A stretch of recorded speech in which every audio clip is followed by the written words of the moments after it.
Hey everybody, you're watching Connected Digital World. My name is Stephan Frost. I'm here to represent WildStar, a brand new MMO coming out June 3rd, 2014. Stay tuned, it's freaking awesome. Get some.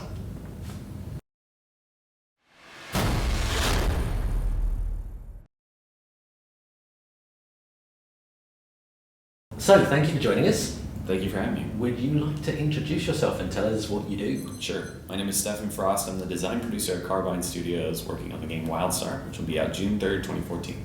So let's start talking about some of the new things you've mentioned. Warplots, for example. Do you want to explain what they are and tell us all about them? Sure. So Warplots are customizable battle fortresses. It is 40 versus 40.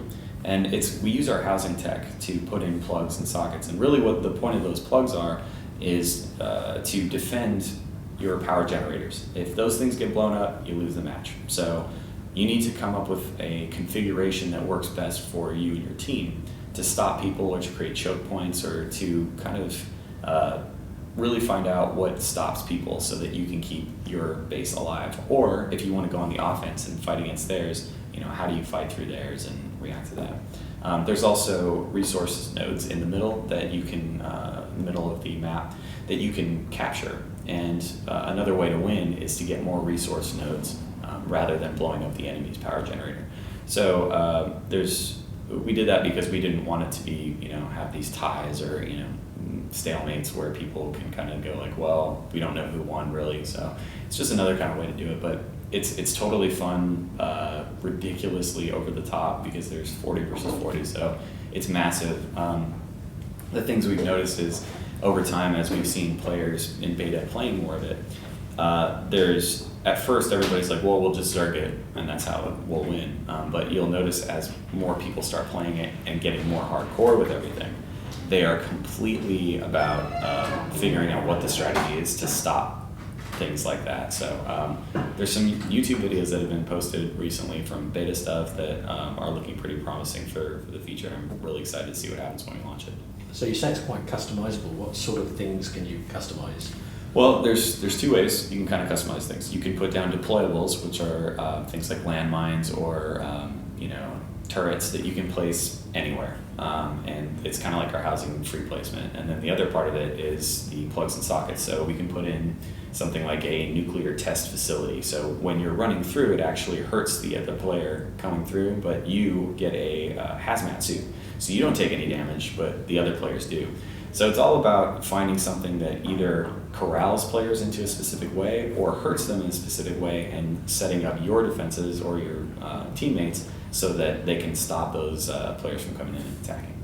Okay. And you can also use things and creatures you find in dungeons, I believe? Yes, so that's a really awesome feature that you can go into a dungeon. It's a very rare drop, but you can find boss heads basically and take them back, and you create holographic versions of them and put them on your war plot or your enemy's war plot.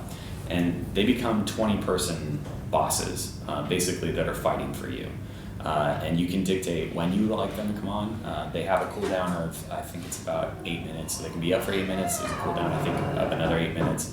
And the really cool thing is when you put your warplot boss in somebody else's base and they put their warplot boss in their base and the warplot bosses fight, it's pretty awesome. And it's just another layer of strategy of when do you want to deploy your boss, or do you want to just take down their boss? A really cool feature, which I think not as hardcore people are not going to like, but when you kill that boss, you lose it. So you got to get it again. So it is pretty brutal on when you can use it, but it also makes you kind of think like, do I really want to deploy this boss for this match, or do I want to save it for something else? Okay. What about Warplot vendors? What do they do?